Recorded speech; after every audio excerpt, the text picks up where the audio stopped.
Hello दोस्तों। मृत्यु क्या है? कभी आपने सोचा है मृत्यु के बाद क्या होता है? ये सब चिंता कभी कभी तो आता है, किसी किसी के मन में, सबके मन में ये कभी ना कभी तो आया है। लेकिन इस पोएम में मृत्यु को लेके एक बड़ा खुलासा किए हैं हम लोगों के राइटर। कौन है राइटर? जॉन डन का लिखा हुआ ये पोएम जो है death not to be proud. इसमें हम लोग डिस्कस करेंगे कि मृत्यु को राइटर कैसे सोचते थे। इतना भयानक चीज जो सब कोई डरते हैं, जिसको लेके सब किसी का डर है, मृत्यु के बाद क्या होता है ना? तो मृत्यु तो अंत है और ये निश्चित है। तो निश्चित चीज को लेके कैसा डरना? वी आर नॉट इमॉर्टल, है ना? ये धरती में कोई ऐसा नहीं है कि हम लोग अनंत काल तक जिएंगे, है ना? मृत्यु जो है निश्चित है। जिसका जन्म हुआ है वो अंत तक नहीं जी सकता, उसका मृत्यु होना ही है। तो मृत्यु को लेके डर है। क्या आफ्टर लाइफ होता है? क्या होता है? डर है ना? राइटर इस डर को, मृत्यु को डायरेक्टली चैलेंज किए हैं कि आपके अंदर ऐसा इतना खास कैपेसिटी नहीं है कि आप मेरे को, ह्यूमन बीइंग को डरा सकते। वो कुछ कंपैरिजन भी किए हैं। क्या कंपैरिजन किए हैं? कैसा उनका किस किस किस चीज के साथ वो कंपैरिजन है, ये पोएम पढ़ते पढ़ते हम लोग पढ़ेंगे और जानेंगे और सीखेंगे। राइटर का सोच कैसा था, कैसा विचार था। हालांकि ये एक मेटाफिजिकल पोएम है। मेटाफिजिकल पोएम क्या होता है सर? जहां पे कुछ ऐसा चीज जो रियल में एग्जिस्ट नहीं करता, उसको as a human being writer personify किए हैं और उनको डायरेक्टली चैलेंज किए हैं। एज ए पर्सन के तौर पे उसको कल्पना करके उसको डायरेक्ट चैलेंज किए हैं। तो देखिए, ये एक सोनेट है जिसमें देखिए 3 क्वाट्रीन है, 12+2, यानी लास्ट का 2 जो है सर ये कपलेट है। उसके पहले 4 लाइन का 3 क्वाट्रीन है। टोटल इसमें देखिए 1 2 3 4 5 6 7 8 9 10 11 12 13 14 गो आपका जो है ये सोनेट है।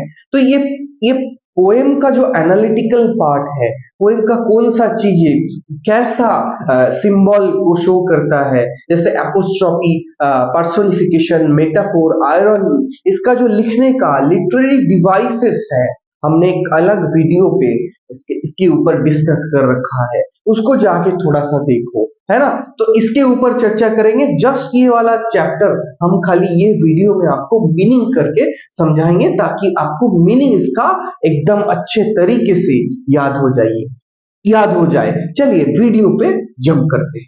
अच्छा, ये होली सोनेट 10 है, ठीक है? ये जॉन डन का लिखा हुआ है।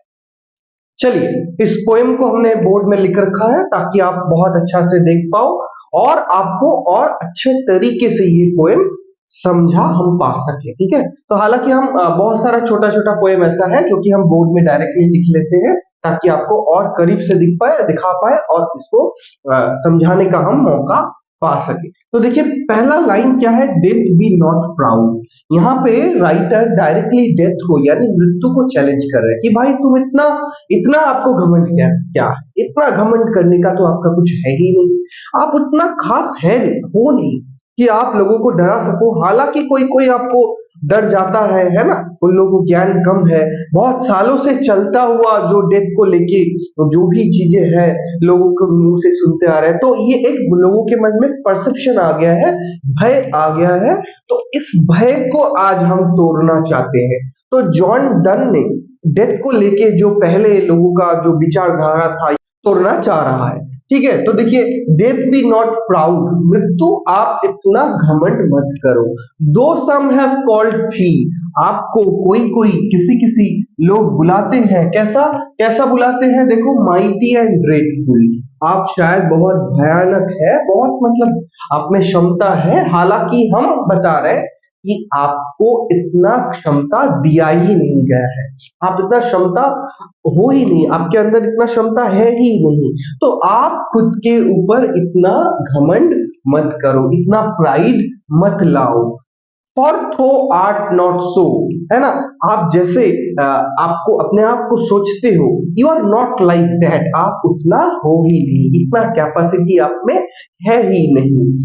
फॉर दोज हुम थो थिंग्स थो डोस्ट ओवरथ्रो, कोई कोई सोचता है, कोई कोई आदमी सोचता है, फॉर दोज हुम थो थिंग्स डोस्ट ओवरथ्रो, मतलब ये ह्यूमन को, सबको उखाड़ फेंक सकता है। या आप खुद भी सोचते हो कि हाँ मेरे अंदर इतना कैपेसिटी है। तो देखिए, die not poor death, death को देखिए डायरेक्टली यहाँ पे बोला जा रहा है कि पुअर डेथ। यहाँ पे देखिए राइटर डेथ को टॉन्ट कर रहे हैं कि भाई आप इतना कमजोर हो, पुअर हो, कि ये क्षमता आपके अंदर है ही नहीं। Not yet comes to kill me, आप मुझे मार सको, इतना आपके अंदर क्षमता है ही नहीं, आपके अंदर ये कैपेबिलिटी है ही नहीं कि मान लीजिए किसी का एक टाइम है, उससे पहले आप उसे मार सको, खत्म कर सको, इतना क्षमता आपके अंदर भगवान ने नहीं दिया है ना। From rest and sleep, writer देखिए फ्रॉम रेस्ट एंड स्लीप, ये दो ठो शब्द से सोना और आराम करना, इससे कंपेयर किए हैं डेथ को। जैसे हम लोग सो जाते हैं, उस वक्त हम लोगों को कुछ याद नहीं रहता है, हम लोग सो जाते हैं, बॉडी रेस्ट कर रहा होता है, वही होता है मृत्यु। बस इससे ज्यादा, इससे भयंकर कुछ चीजें है ही नहीं, मृत्यु के अंदर इससे ज्यादा कैपेसिटी है ही नहीं। विच बट थाई पिक्चर्स भी, बस यही तो है, यही तो picture like both are similar.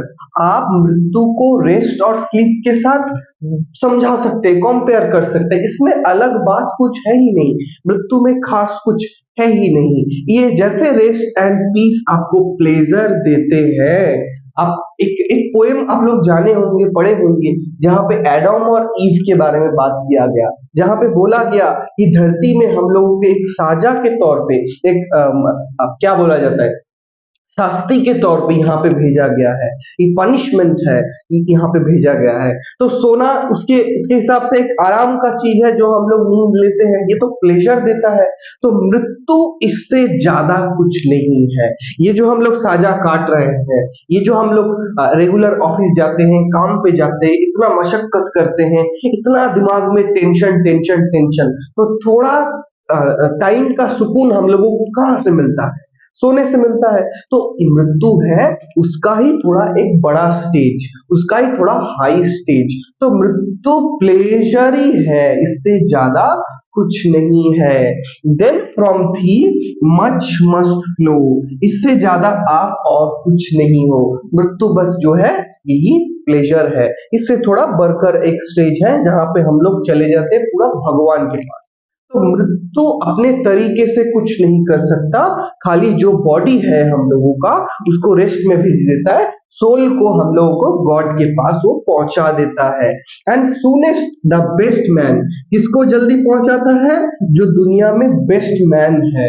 देखिएगा, आप गौर से थोड़ा सा देखिएगा कि जो जो दुनिया में अच्छे अच्छे काम किए हैं वो थोड़ा जल्दी चले गए हैं, जल्दी गुजर गए हैं। विथ ही डू गो, है ना, आप उनको लेके जाते हो, उनका बोन्स जो है, बॉडी स्ट्रक्चर जो है, उसको रेस्ट करने देते हैं। हालांकि हिंदू धर्म में, मुस्लिम धर्म में, हालांकि सब धर्म में बॉडी को दफनाया जाता है, गंगा में बहा दिया जाता है। हर धर्म में बॉडी को लेके एक उन लोगों का रिचुअल प्रैक्टिस जो है वो पालन किया जाता है। लेकिन सोल कहाँ जाता है? सोल जाता है सीधा भगवान के पास, है ना। तो मृत्यु का काम होता है, ये जो मेहनती बॉडी है इसको रेस्ट दिलाना और सोल को भगवान के पास भेजना। तो आर्ट स्लेव, यहाँ पे देखिए डेथ को स्लेव बोला गया है कि आप एक नौकर चाकर है, स्लेव से ज्यादा आप कुछ है ही नहीं।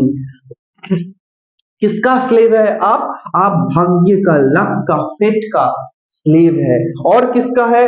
चांस का स्लेव है। चांस, चांस मतलब क्या सर? कोई नेचुरल डिजास्टर, कोई डिजीज, कोई कुछ, मतलब जो भी है, चांस से लोगों का मृत्यु होता है, उस चांस के तलाश में आप रहते हो, आपका और इससे ज्यादा कुछ काम नहीं। पहले राजा महाराजा लोग हुआ करते थे, तो आप किंग्स, किंग्स जो है वो माई बाप होते हैं, वो रखवाले होते हैं, वो मारने वाले भी होते हैं। तो आप राजा के भरोसे रहते हो, है ना? तो आपका खुद का क्षमता है ही नहीं कि आप लोगों को मार सको। आप इन चीजों के भरोसे रहते हो। कब एक आदमी मरेगा, है ना? आपका खुद का कैपेसिटी तो है ही नहीं। आप इंडिपेंडेंटली काम नहीं कर सकते। और किसके भरोसे रहते हो आप? एक डिस्परेट मैन के भरोसे, जो कि कब किसी को मार देगा, है ना? उसके भरोसे आप रहते हो। And dost with poison, war and sickness dwell। और किस किस चीज के भरोसे रहते हो? आप रहते हो poison, war and sickness dwell. यानी लोग कब ये सब तकलीफ का सामना करेंगे, युद्ध का सामना करेंगे, वो गुजर जाएंगे।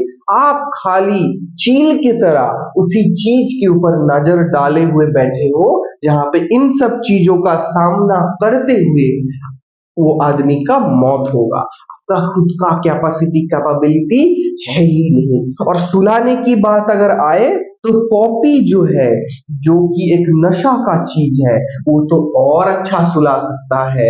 तो ये आप जो काम करते हो, ये आपसे भी बढ़िया ये सब चीजें कर सकते हैं। तो आपका दुनिया में कुछ वैल्यू ही नहीं है। राइटर के पास मौत को लेके इतना वो मौत को नीचा दिखाना चाहते हैं कि वो बोल रहे हैं and poppy and charms can make us sleep as well. ये सब चीजें भी बहुत अच्छा सुलाते हैं, आपसे भी बढ़िया सुलाते हैं। तो आपका क्या वैल्यू रहा? And better than thy stroke why swells so them. तो आप क्या करोगे? आपसे मुलाकात, ये आपका वैल्यू क्या रहा? One short sleep past we wake eternally and death shall be no more, death thou shall die. यहाँ पे मान लीजिए किसी का पूरा मतलब अंतिम वो सो गए, वो सो गए, लास्ट में मौत हो गया, तो उसका तो सोल चला गया भगवान के पास, तो और तो उससे मुलाकात नहीं होगा, है ना? तो मौत का खुद इधर मौत हो जाता है। मौत का तो खत्म, काम खत्म हो गया। डेथ तो शैल डाई, तो मौत का भी मृत्यु हो जाता है। तो देखो, मौत ऐसा चीज है जिसका खुद का जीवन का कोई ठिकाना नहीं। वो बड़ा आया हम लोगों को डराने के लिए, उसका खुद का ही मौत हो जाता है। जब मान लो किसी के साथ उसका मुलाकात हुआ और तो दोबारा मिलने का चांस नहीं है, वो फिर चला गया भगवान के पास, वो एटर्नल वो उधर हो गया, उसका आराम हो गया, वो पूरा अब रेस्ट करेगा। तो मौत का ही इधर मान लीजिए मौत हो जाता है। तो ऐसे राइटर मौत के बारे में सोचते हैं कि मौत इतना भयानक कुछ है ही नहीं। ठीक है, तो ये था छोटा सा पोएम। ये आपको 3 क्वाड्रेंट्स और 1 कपलेट में मिलेगा। इसका जो भी चीजें मतलब टेक्निकल चीजें हैं, एनालिटिक्स चीजें हैं, हम एक वीडियो में डिस्कस कर रखे हैं। वहां पे मेटाफिजिकल पोएम क्या होता है उसको भी हम थोड़ा सा डिस्कस किए हैं, हम वीडियो के साथ अटैच कर देंगे। ठीक है, तो आपको ये पोएम कैसा लगा, कैसे आपका क्या विचार है मृत्यु लेके, आप कैसे ये पढ़ाई तैयारी कर रहे हो, कुछ प्रॉब्लम हुआ नहीं हुआ, आप ये वीडियो के कमेंट बॉक्स में मेरे को बता सकते हो। अगर आप ये फेसबुक से देख रहे हैं तो फॉलो कर लीजिए, अगर आप यूट्यूब से देख रहे हैं तो थोड़ा सब्सक्राइब कर लीजिए। ठीक है, मेरा फोन नंबर 6290860459 है। अगर आप ऑनलाइन क्लास करना चाहते हो मेरे को थोड़ा बता दो व्हाट्सएप में, सब कुछ आपके लिए। ठीक है, चैनल को सब्सक्राइब करो।